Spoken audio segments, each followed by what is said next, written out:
하나님의 은혜와 사랑과 평강이 오늘 하루도 충만하기를 주의 이름으로 축복합니다. 다윗의 시편을 보고 있는데 이 시편을 보면 특징이 하나가 있습니다. 바로 모든 문제를 하나님과의 관계로 보고 있다는 겁니다. 그 중에 탄식시를 보면은 처음에는 내가 처한 고난의 문제에 대해 이야기하지만 결국은 하나님을 향한 찬양으로 끝이 납니다. 이것은 내가 겪고 있는 모든 삶의 문제들과 현실적인 어려움들을 이길 수 있는 것은 바로 나와 하나님과의 관계 회복에 있다는 것이죠.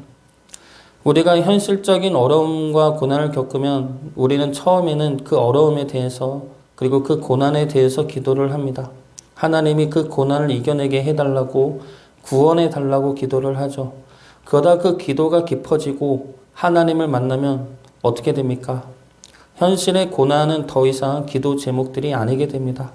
현실의 고난에 대한 두려움과 근심은 없어지고 내가 하나님 앞에 제대로 서 있는지 하나님이 나를 받아주셨는지에 대해 초점이 맞춰지게 됩니다. 그러다 하나님이 나를 받아주시고 나와 함께 하신다는 그 믿음과 확신이 생기면 현실의 문제는 더 이상 문제가 아니게 되죠. 현실의 문제보다 하나님으로부터 주어지는 평안과 은혜가 더 크기 때문입니다. 오늘 보는 시편 말씀도 이러한 흐름으로 진행이 됩니다. 1절과 2절은 현실의 고난과 고통에 대한 탄원으로 시작이 됩니다. 1절과 2절 말씀 보겠습니다. 여호와여 어느 때까지니까 나를 영원히 잊으시나이까? 주의 얼굴 나에게서 어느 때까지 숨기시겠나이까? 나의 영혼이 번민하고 종일토록 마음에 근심하기를 어느 때까지 하오며 내 원수가 나를 치며 자랑하기를 어느 때까지 하리이까? 다윗은 어느 때까지입니까로 하나님에 대해 기도를 합니다. 이것은 다윗이 겪고 있는 고난과 고통이 오래 계속되었음을 이야기하죠. 고난과 고통이 임하면 처음에는 하나님의 구원을 믿고 버팁니다. 그러나 그 구원이 늦어지면 하나님의 응답이 늦어지면 어떻게 됩니까? 시험이 들게 되죠. 낙심하게 되고 절망하게 됩니다. 하나님이 나를 잊으신 것인지 내가 무엇을 해야 하는지 하나님은 나를 버린 것인지 의심하게 되고 혼란스럽게 됩니다. 다윗 또한 이러한 마음 가운데 하나님에게 세 가지를 토로합니다. 첫 번째로 하나님이 나를 잊으셨는지를 묻습니다. 영원히 나를 잊으셨는지 묻습니다. 그러나 하나님은 우리를 잊지 않으시죠. 그러나 다윗에게는 지금 오랜 고통과 고난으로 인해 마치 하나님이 나를 잊으신 것 같다 토로하고 있는 겁니다. 우리에게도 고난과 고통이 오래 계속되면 우리의 기도가 여전히 응답되지 않으면 하나님이 나를 잊은 것 같은 느낌이 들 때가 있습니다. 하나님이 내 기도를 듣고는 계신 것인지 하나님이 내 상황을 보고는 계신 것인지 듣고 계시고 보고 계시다면 어떻게 이런 고통이 계속될 수 있는지 의심이 생기는 것이죠. 그리고 이러한 의심은 하나님 탓을 하고 원망하고 싶은 마음으로 이어집니다. 그러나 하나님은 우리를 잊지 않으십니다. 우리의 사소한 기도까지도 잊지 않으시고 응답하십니다. 우리 교회에 왔을 때 우리 교회가 저와 제 가정의 기도 응답이라고 여러 번 이야기를 했었습니다. 정수기 있었으면 좋겠다. 장롱이 있었으면 좋겠다. 화장실은 2개 있었으면 좋겠다. 그리고 같이 협력할 수 있는 좋은 교인들이 있었으면 좋겠다.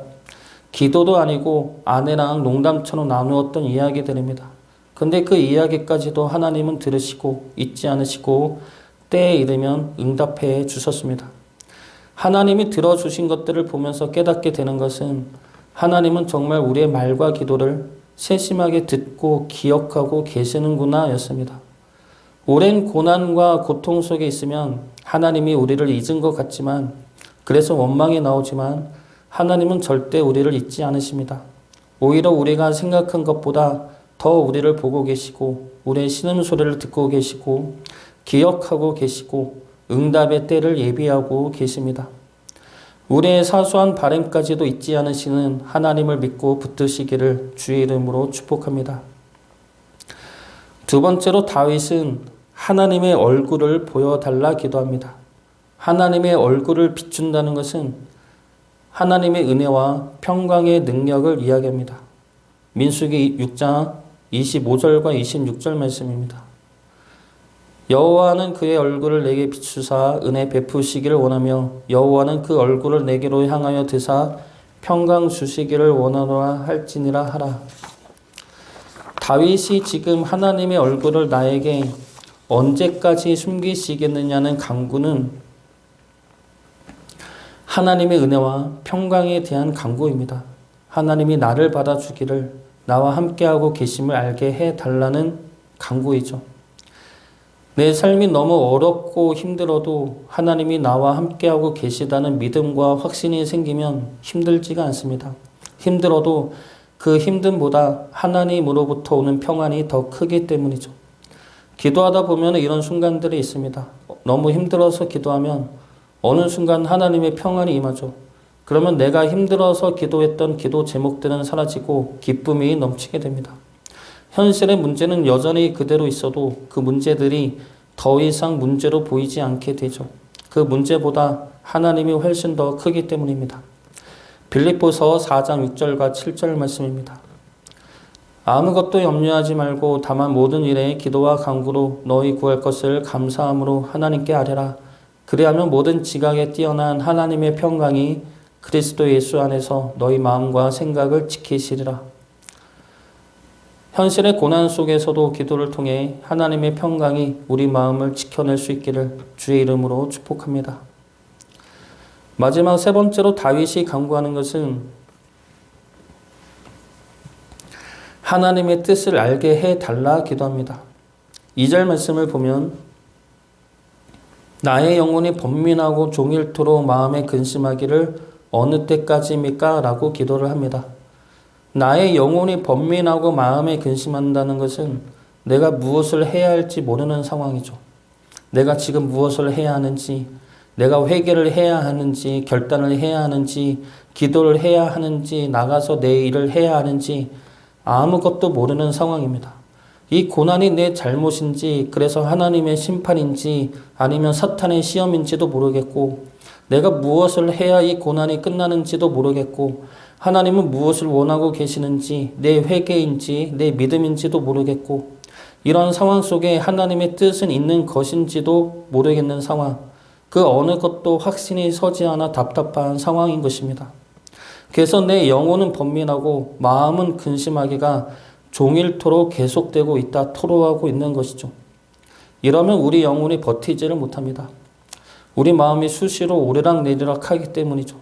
분노하다가 회개하고 자책하다가 원망하고 그러다 보면은 남들의 의미 없는 말 한마디에도 속이 상하고 화가 나는 겁니다. 그리고 그런 자신을 보면서 내 자신이 경멸스럽고 그러다 보면은 내가 아무 쓸모없어 보이게 되는 것이죠. 그때 구할 수밖에 없는 것이 하나님의 한마디 말씀입니다. 하나님이 뭐라도 한마디를 해주길 바라게 되는 것이죠. 그리고 하나님은 이러한 우리의 기도에 어떻게든 응답을 하십니다. 우리 생각보다 빠르진 않을 수가 있습니다. 우리 기대보다 극적으로 말씀하지 않을 수도 있습니다. 지쳐서 힘이 다 빠졌을 때 응답하실 수 있고, 직접 들리는 말씀이 아니라 찬양을 통해서일 수도 있고, 우연히 읽은 성경 말씀일 수도 있고, 방송의 누군가의 간증일 수도 있습니다. 우리 생각보다 늦을 수 있고, 우리 기대보다 평범할 수 있지만 하나님은 응답하십니다. 우리가 찾고 구하면 하나님은 하나님의 때에 응답하시죠.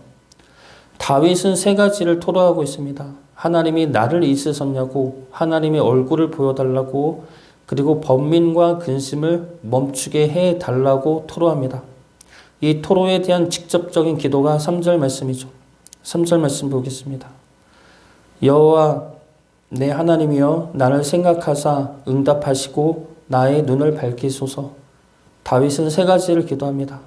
나를 생각하사는 기도는 나를 잊으셨는지에 대한 간구의 기도이죠. 응답하사는 내 번민과 근심에 대한 하나님의 뜻을 구하는 기도입니다. 그리고 나의 눈을 밝혀달라는 기도는 하나님의 얼굴을 보게 해달라는 기도이죠. 이 기도를 우리 또한 고난 가운데 구하여야 할 것입니다. 오랜 고난과 고통 속에서 하나님이 보이지 않고 하나님의 뜻도 알 수 없을 때 이 세 가지 기도, 나를 생각하시고 응답하시고 나의 눈을 밝혀달라는 기도를 기억하시기 바랍니다. 우리 고난이 힘들고 어렵다 하더라도, 그 고난이 너무 지겹게 계속된다 하더라도 그 고난보다 하나님의 은혜와 평안이 항상 더 큽니다.